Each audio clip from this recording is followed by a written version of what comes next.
요한복음 3장 16절 우리 말씀 함께 보겠습니다. 함께 읽습니다.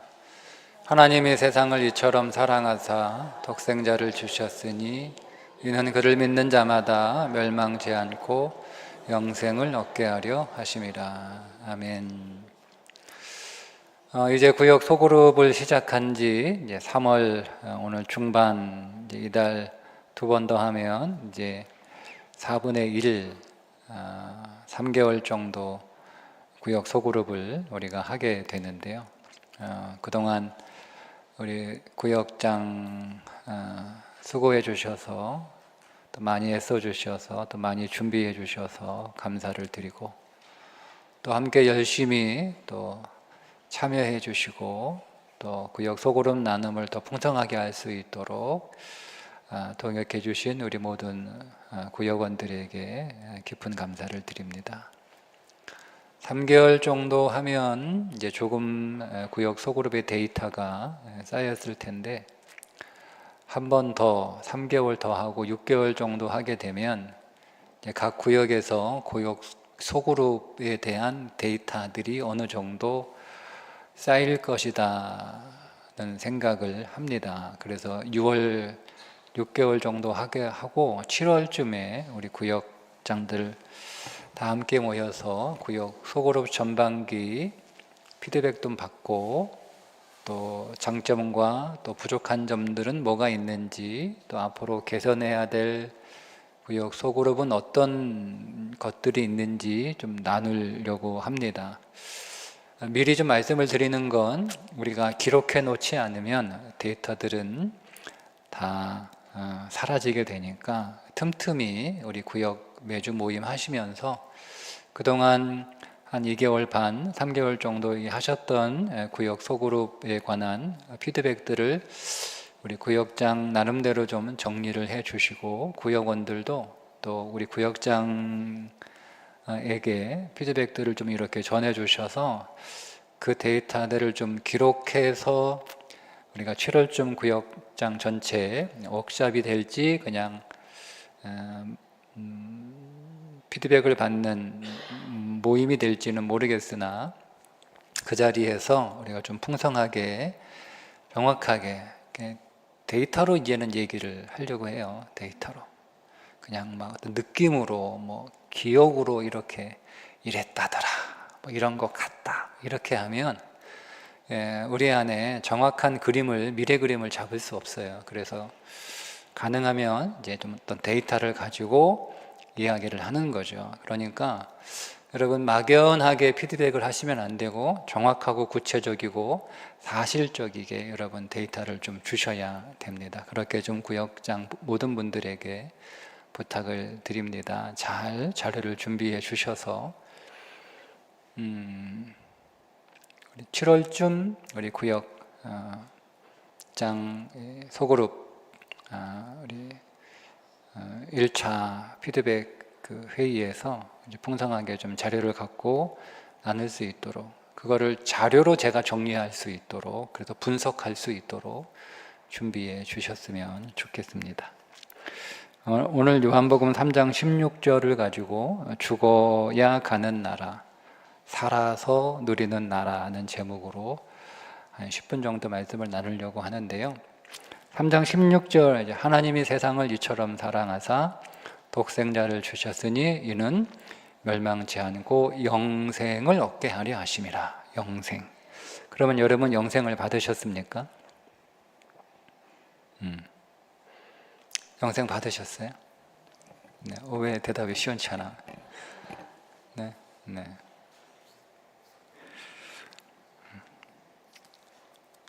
제가 여러분이 기존에 생각했던 그런 정의를 하지 않으니까 뭔가 좀 있어 보이죠. 오늘도 저거 무슨 꼼꼼이가 있다. 우리는 보통 영생 그러면 영생을 받았다, 이제 구원을 받았다. 보통 우리는 죽음 이후에 펼쳐질 먼 미래의 티켓 정도로 생각하기가 쉽습니다. 성경의 영생이라고 하는 단어는 영원히 사는 시간이 아니고 하나님 나라의 삶입니다. 하나님 나라의 삶을 우리에게 선물로 주시려고 하나님이 독생자 예수 그리스도를 십자가에서 우리에게 사랑으로 주신 거죠.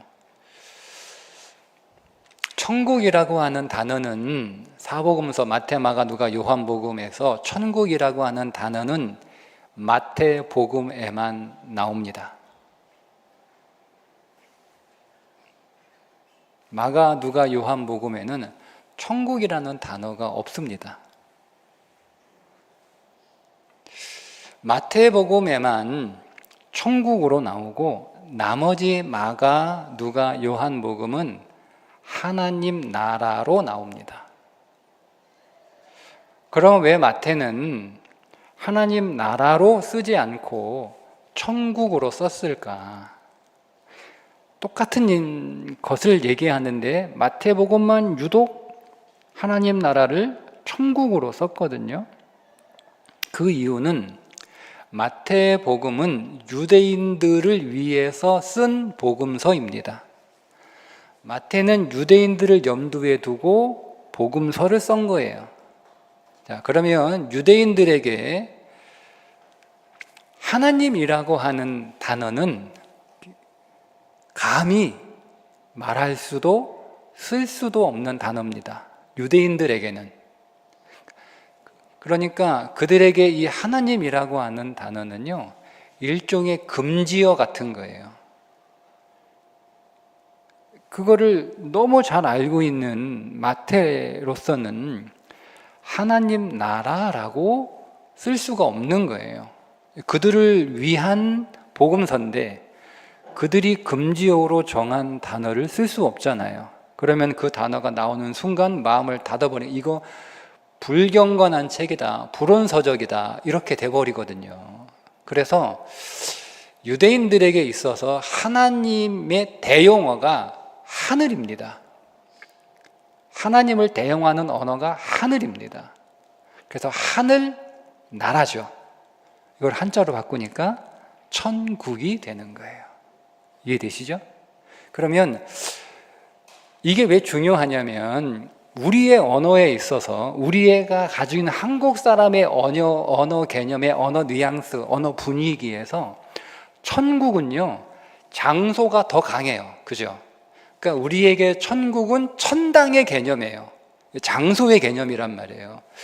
하나님 나라는 우리의 언어의 뉘앙스가 장소가 아니고 통치의 개념이에요. 그러니까 원래 마태도 마가, 누가, 요한도 하나님 나라를 어떻게 소개하고 싶었냐면 하나님이 다스리시는 나라, 하나님이 통치하는 나라를 설명하고 싶었는데, 그런데 이방인들에게 쓰는 마태, 마가, 누가, 요한은 그게 문제가 되지 않아요. 하나님 나라라고 써도 전혀 거리낌이 없어요. 정확하게 이해가 되는 거예요. 그런데 유대인들에게 하나님 나라라고 쓰면 그 순간 하나님이라고 하는 단어가 들어갔기 때문에 불온서적이 되고 마음이 닫혀버리니까 이거를 천국으로 고쳐서 하늘나라로 고쳐서 그렇게 쓴 건데, 우리는 번역할 때 중국 성경을 그대로 번역했으면 신국으로 번역을 했어요. 중국 성경은 신국으로 나와 있어요. 근데 신국으로 처음에 번역을 했어요. 근데 언제부터 이제 제가 정확한 자료는 갖고 있지 않은데 천국으로 바뀌어요. 그러면서 우리는 천국과 천당을 혼재해서 쓰잖아요. 그죠? 천국, 죽으면 천국 갈 수 있어? 못 알아들으면 아니 죽으면 천당 갈 수 있냐고. 그죠? 그러니까 우리에게 천국이라고 하는 단어는요, 천당의 개념이고 장소의 개념이에요. 자, 그러면 어떤 문제가 생기냐면 예수님께서 뭐라고 말씀하시는가 하면 누가복음 17장 21절에 하나님의 나라가 너희 안에 있다, 이렇게 말씀을 하시잖아요. 자, 하나님 나라가 여러분 안에 있대요. 어때요? 있습니까? 진짜 있습니까? 그러면 사람들이요, 머뭇거려요. 왜? 내 마음은 천국 같지 않고 지옥 같거든. 근데 천국이 내 안에 있대. 나는 전혀 내 마음이 천국으로 느껴지지 않는데 천국이 내 안에 있대. 이렇게 되는 거예요. 그러니까 이 말씀이 내 안에 다가오지가 않아요. 왜? 우리는 천국 혹은 천당을 낙원으로 이해하기 때문에 그렇습니다. 걱정 없고 근심 없고 평안하고 두려운 게 없고 부족한 게 없고 이렇게 우리가 이해하고 있는 게 천국이잖아요. 그죠? 그러니까 그 천국이 내 안에 임했다고 하니까 너희 안에 있다고 하는데 나는 없거든. 나는 시끄럽고 복잡하고 두렵고 무섭고 우울하고 슬프고 분노하고 뭐 이런데 지금 내 마음 상태가 지옥은 아니지만 지금 지옥으로 가고 있는 것 같은데, 그러니까 이 말씀이 여러분 우리 안에 안 다가오는 거예요.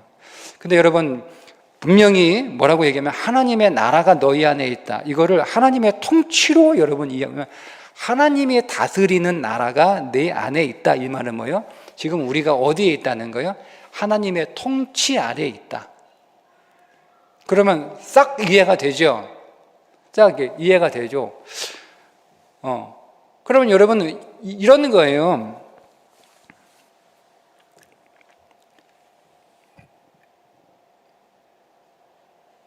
천국이 여러분, 자, 천국 가고 싶습니까? 여러분의 삶이 천국 같았으면 좋겠습니까?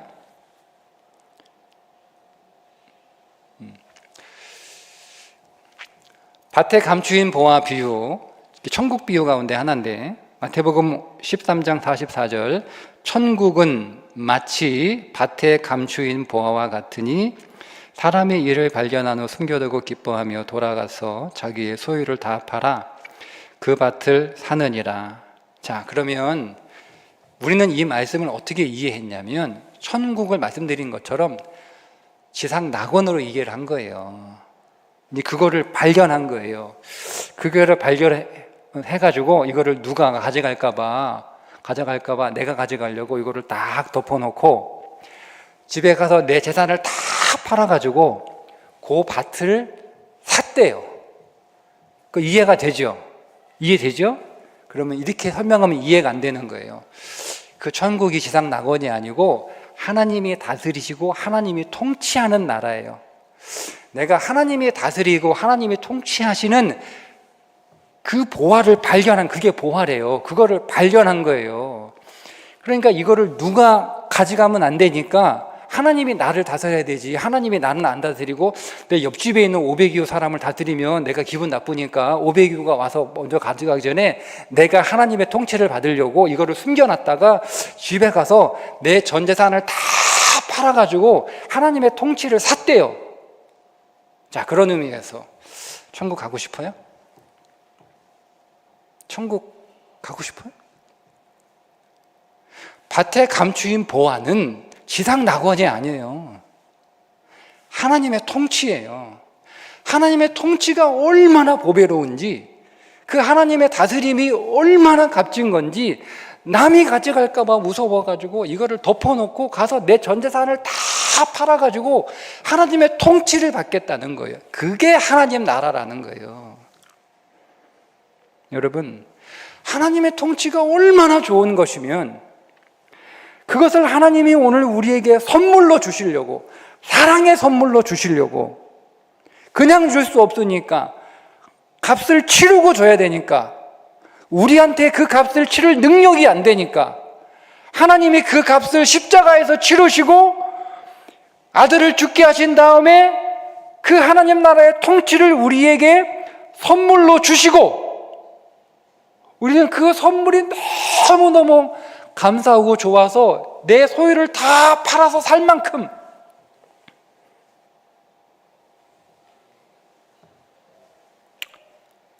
그게 믿음이에요. 그게 믿음이에요. 네.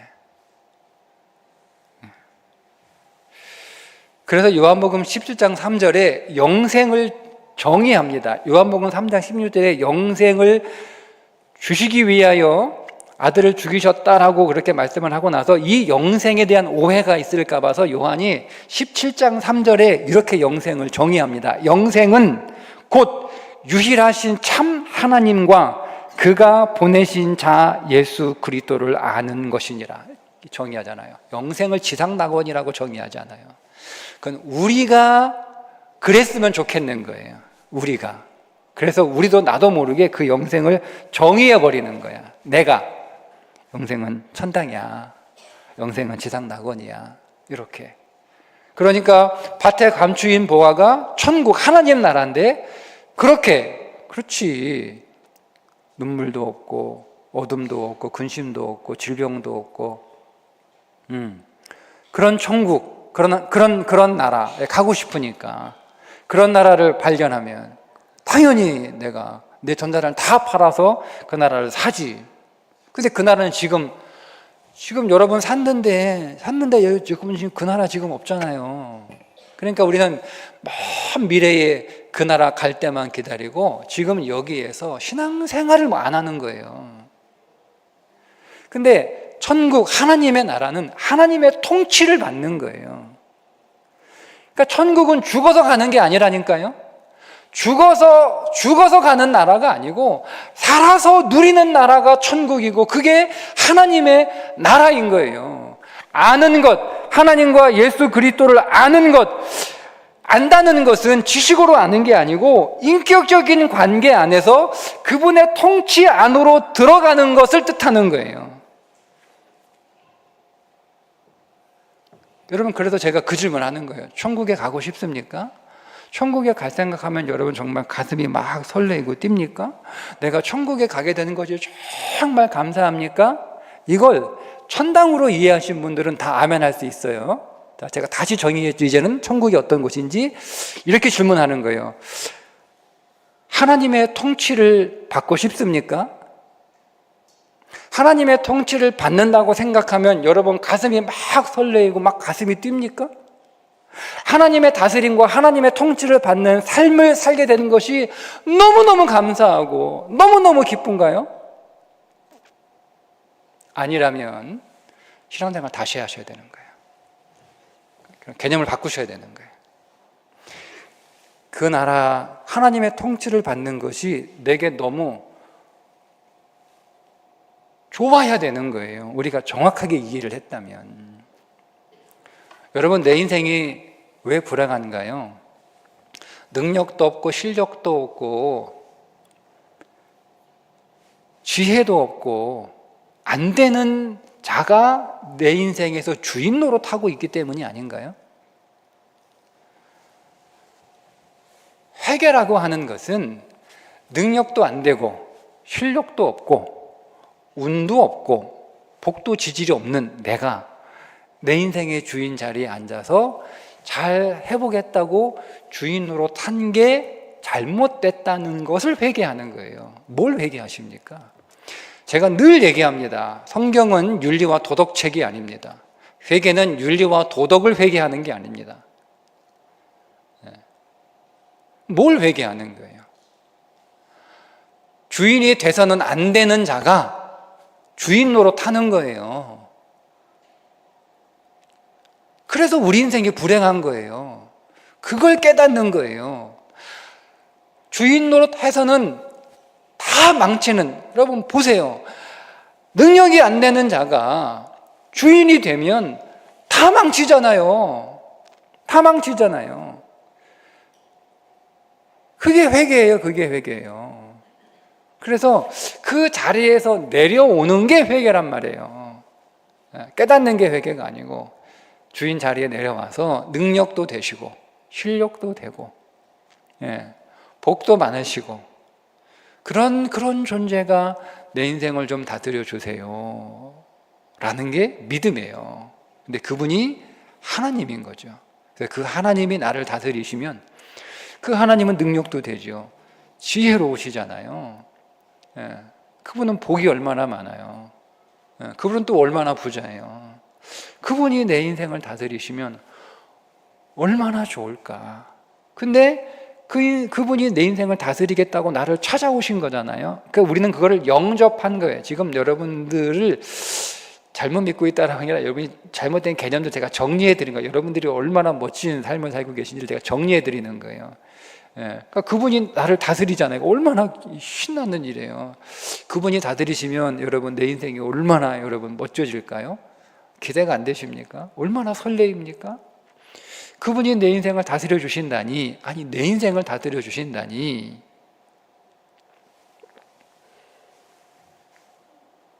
대기업 재벌이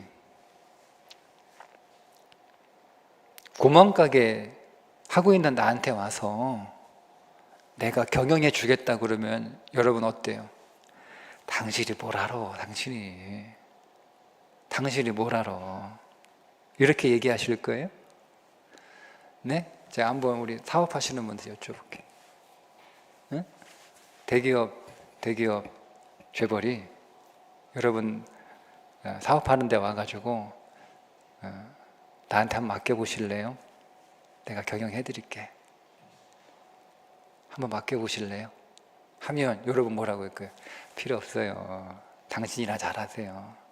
이건 내가 더 잘 알아. 이렇게 하실 거예요?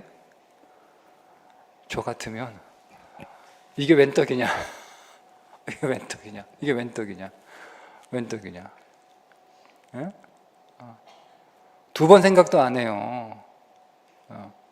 해주세요. 그러면 여러분 그때부터 여러분 잠 못 자는 거예요. 우리 이 손바닥만한 구멍가게가 1년 뒤에 얼마나 커질까? 네? 10년 뒤에 이게 얼마나 큰 기업이 될까? 구멍가게가. 잠 자겠어요? 저는 잠 못 자겠는데 막 매일 심장이 뛰잖아요. 와, 이게 초일류 기업의 경영자가 내 가게를 경영해 주겠다는데 얼마나 여러분이 가슴 뛰는 일이에요. 그게 하나님 나라예요. 그 영생을 우리에게 주시겠다는, 그 하나님 나라를 주시겠다는 거예요. 내가 네 인생을 경영해 줄게. 온 우주의 창조주가, 나를 지으신 분이, 만물을 지금도 운행하시는 분이 내 인생을 경영해 주시겠대요. 그럼 여러분은 박수 치고 환영하고 난리 아닙니까? 근데 왜 싫죠, 우리는? 계시록 21장과 22장에 보면 하나님 나라를 이렇게 묘사하고 있습니다. 21장 4절에 모든 눈물을 그 눈에서 닦아주시니 다시는 사망이 없고 애통하는 것이나 곡하는 것이나 아픈 것이 다시 있지 아니하리니. 22장 1절부터 5절에 수정같이 맑은 생명숲의 강이 있고 좌우에 생명나무가 있고 12가지 열매를 맺고 그 잎사귀들은 만국을 치료하고 다시 저주가 없고 밤이 없고. 여러분, 이렇게 좋은 곳이 하나님 나라인데 이렇게 좋은 일이 하나님의 통치를 받을 때 일어난다는 거예요. 근데 이 땅에서는 완전하지 않으니까 아직 우리에게 죄의 습관들이, 아직도 죄가 이 땅에서 역사하고 있으니까 이 땅에서는 희미하지만 그럼에도 불구하고 우리가 정말 하나님 나라를 소망하고 정말 그 나라를 사모하고 정말 우리가 그 나라를 기다린다면 여기에서 하나님의 통치를 받는 하나님 나라를 살아가야겠죠. 그러면 우리 안에서 그분은 더 크게 역사하는 거예요. 그럴 때 이 땅에서 죽어서 가는 하나님 나라가 아니라 살아서 누리는 하나님 나라가 여러분들의 삶 가운데 이루어지게 될 것입니다. 그 나라를 우리 마음에 다시 한번 품고 소망하면서 한 주간 하나님의 통치 아래에 거하시기를 주님의 이름으로 축복합니다. 기도하겠습니다. 하나님, 이렇게 좋은 하나님 나라의 통치를 위하여 예수 그리스도를 십자가에서 죽게 하시고 그 사랑의 선물로 우리에게 하나님 나라를 주셨으니 이 하나님의 통치가 얼마나 보배로운지, 이 하나님의 통치가 얼마나 귀한 것인지, 얼마나 우리의 마음을 설레게 하는 것인지 더 보게 하시고 눈을 열어주셔서 하나님의 통치에 순종하는 하나님 나라를 누리는 삶이 되게 하여 주옵소서. 예수님의 이름으로 기도합니다. 아멘.